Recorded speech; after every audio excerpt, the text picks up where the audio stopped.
was home alone. My parents were at the movies for a couple of hours and I was bored. I saw this generous man wearing a black sweatshirt and black pants give me a small box. I came inside to open up the box, and there was a DVD. The title of the DVD was just Mr. Krabs.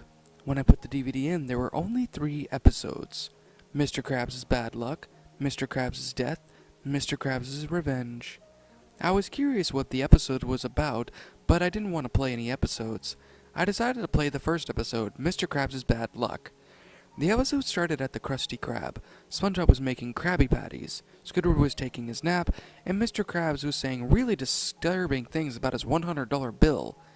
One thing I remember him saying is, $100 is 100 sausages for me, and then laughed. After that, Mr. Krabs was going to ask SpongeBob something in the kitchen, but then he tripped and dropped his $100 bill into a deep fryer, turning his money into a crisp. Mr. Krabs screamed. Squidward woke up and looked to see what was wrong, and came into the kitchen where Mr. Krabs began to cry. SpongeBob showed Squidward the $100 bill, and they both looked at Mr. Krabs, who was crying. "Shut up, Krabs, le baby," Squidward yelled. Patrick showed up. SpongeBob went up to Patrick to get ice cream. After that scene, Mr. Krabs was at home in his house, spending time with Pearl. All of a sudden, a huge fire broke into Mr. Krabs' home. Luckily, Pearl escaped safely while Mr. Krabs was stuck in the blaze. Pearl luckily had her phone and called 911. The firefighters came a few minutes later and the episode ended. I was confused. I wanted to watch the next episode, so I began to watch Mr. Krabs' death. The firefighters took Mr. Krabs into the ambulance and Mr. Krabs was coughing up blood. When the ambulance got to the hospital, Mr. Krabs' eyes were gone. He did survive, but not for long. In his final minutes, Mr. Krabs said he said he would get revenge on SpongeBob, Squidward, Plankton, and Patrick. Then he grabs a knife and stabs himself in the chest. The episode ends with nothing but a creepy picture of Mr. Krabs eyeless and covered in blood. I was getting really spooked, but I couldn't stop watching. I wanted to know what happened next. Now I'm watching Mr. Krabs' Revenge. So Mr. Krabs starts going to the chum bucket to murder Plankton. Plankton saw Mr. Krabs and ran for his life. Mr. Krabs caught Plankton and cut him in half. Mr. Krabs went to Squidward's house next. Squidward was just taking a sip of tea, but Mr. Krabs sneaked right behind Squidward and sliced his head off like Fruit Ninja, and Squidward died, right in the scene. Next, Mr. Krabs came to Patrick's house. Patrick was just chilling in his house. Mr. Krabs sneakily grabbed Patrick by the mouth, and Mr. Krabs killed Patrick and then murdered him. Now Mr. Krabs is going to murder SpongeBob. Mr. Krabs attacked Gary by stepping on him, but Gary almost died. Then Mr. Krabs showed a sharp knife to SpongeBob. SpongeBob somehow used karate to protect himself from Mr. Krabs and grabbed Gary to a hospital. Mr. Krabs chased SpongeBob, but a helicopter got a glass border to block Mr. Krabs away. Then Mr. Krabs exploded, which the camera was covered in blood. I was so scarred for life, I didn't watch SpongeBob ever again. The DVD is still in my closet, where all the rest of my poopy stuff is at. And that, my little shadows, was Mr. Krabs' Revenge. A, SpongeBob Lost episode creepypasta. My final thoughts on the story? Okay, I have to be sincere, about as sincere as I can possibly be with this. This is no different than the episode, what was it, Squidward's Revenge, I think? Let me take a look here real quickly. It's very much likely that this was just, somebody who tried copying off of another person, and yeah, I'm looking at it right now, and it's, let me see. Well, I'm not really seeing much of anything, but I do know for a full-on fact that, yeah. Yep, it's a parody of Squidward's Revenge. Actually, I don't even know if it's really a parody. It's so very similar to Squidward's Revenge. Now, for anybody wondering, this is on the Bad Creepypasta Wikia, so it's kind of obvious that these stories might not be the #1 top-notch quality, but the whole thing... Look, I mean, with Squidward's Revenge, at least that story actually had something good going for it. Specifically, the main thing I genuinely definitely enjoyed with Squidward's Revenge is that it actually seemed relatively plausible. I mean, sure, it was on the Bad Creepypasta Wiki, but it was still a very enjoyable creepypasta. This one, however, it takes any kind of aspect of it ever being good, and just smashes it on the floor repeatedly with a giant 10-ton boot. Yeah, that's exactly what the story does. I mean, it's no different than Squidward's Revenge, but just stripped down and completely boring. I mean, the main thing is, like, the mentioning of the 3 episodes, but, the mentioning of, like, I was bored, and I saw a generous man wearing a black sweatshirt and black pants giving me a small box. Okay, then. Okay. I mean, there's that. I mean, at least it had a startup paragraph, I'll give it that, but still, I mean, no different than the Squidward's Revenge kind of deal. And then the names of the 3 episodes, which, again, you all know what I'm talking about here, but this is where things got really bad with this creepypasta. It's like, I was curious what the episodes were about, but I didn't want to play any episodes. And then the protagonist just immediately throws out that entire sentence by saying, I decided to play the first episode, Mr. Krabs' Bad Luck. You couldn't have at least put, I didn't want to play the episodes at that time and, like, later on did it? I mean, that would have made a little bit more sense. Or maybe you could have just taken out that entire sentence and just have that one, I decided to play the first episode, Mr. Krabs' Bad Luck. I mean, sure, it'd be extremely short and it wouldn't be necessary to have it as its own separate paragraph, but at least then you actually had, something. It just didn't have a contradictory sentence to it. Another thing, too, as well, that really grinds my gears with this creepypasta is the fact that the plot line is pretty much very similar to the Squidward's Revenge one, except instead of like a $500,000 lottery ticket that Mr. Krabs won, it's a $100 bill. Yeah.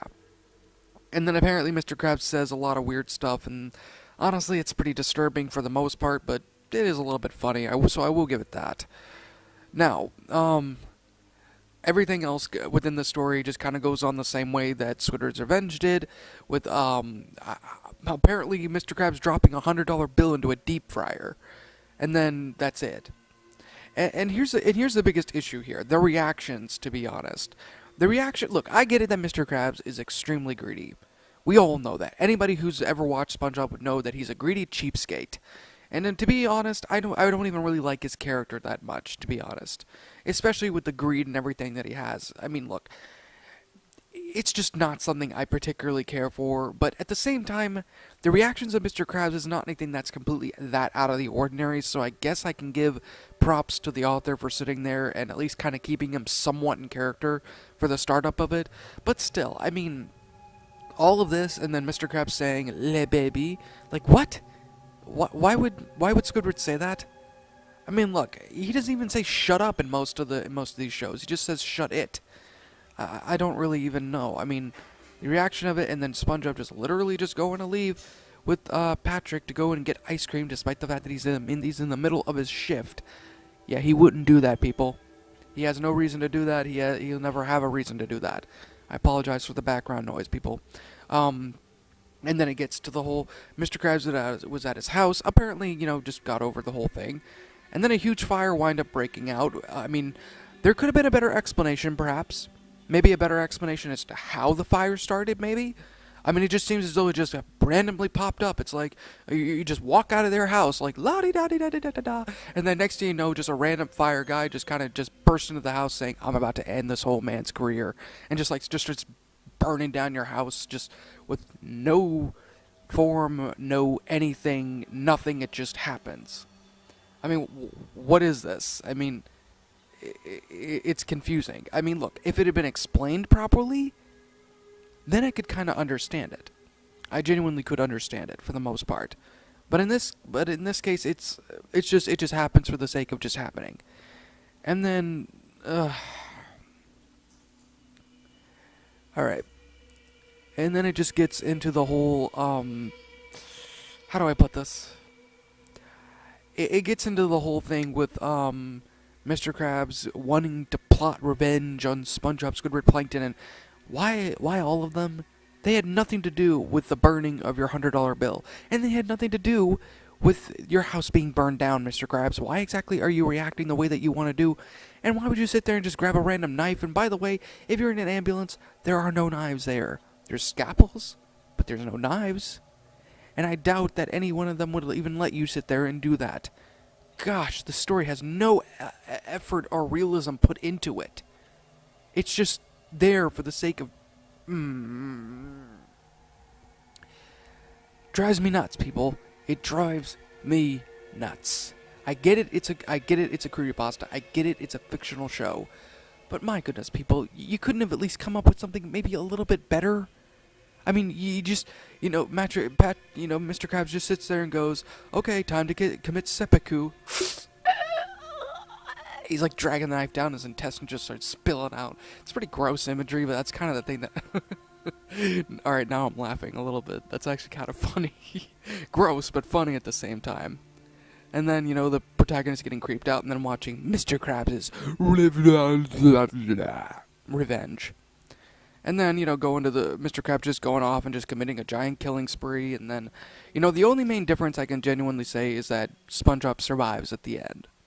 That's literally the only thing I can really say with this creepypasta that actually is very different compared to the ending. And, compared to the last one, there aren't that many screenshots, and this one is just... they're not good. They're not good at all.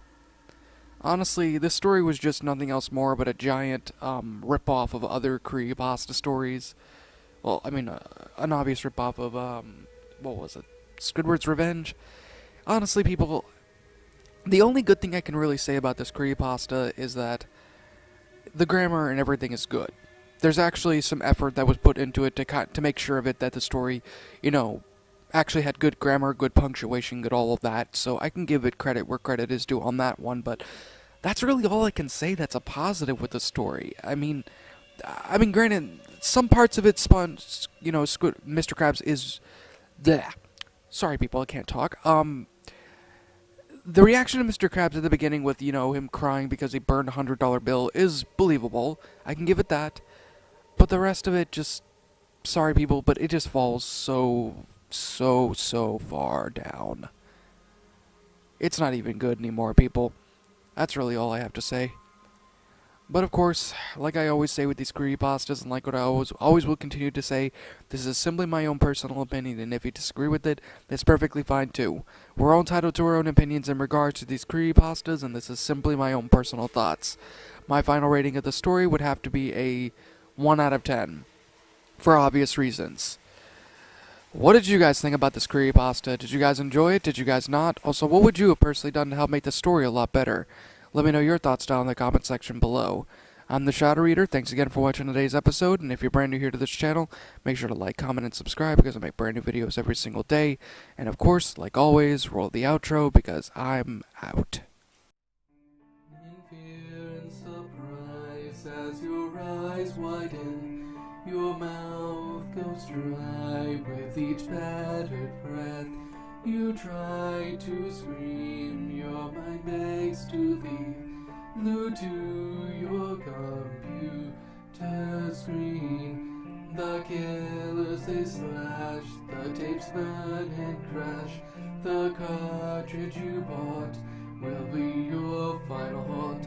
The rituals of hate will seal your fate. The tears you shed will be from the fear-gripping horror-driven nightmarish gore-filled, terrorizing, hateful, burning, violent, rage-inducing, knife-slashing, blood-splattering, silent screams. Only time will tell if you will escape this online hell.